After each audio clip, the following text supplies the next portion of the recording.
अरे पाटला, दर साली तुझ्या घरी माझ्या नावानं उत्सव असतो. या साली बी उत्सवाला म्या येईल. तू केलेला निवद घेईल आणि त्याची साक्ष देईल.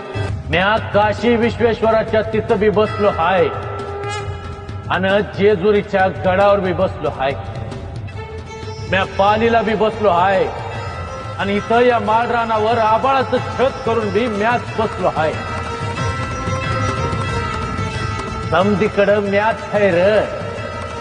पण हे ध्यानात यायला बी तशी भक्ती पाहिजे. मामा प्रसाद तयार झाला आहे. निवाद जाऊन तुम्हाला जेवायला देऊ का? नाही रे, आज रोडगा भरीत आणि पुरणपोळीचा निवद हाय माझ्यासाठी.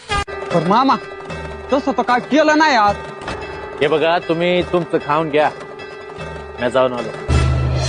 पाटलाला म्या दृष्टांत दिला हाय. उद्या म्या येईल म्हणून निवद खायला.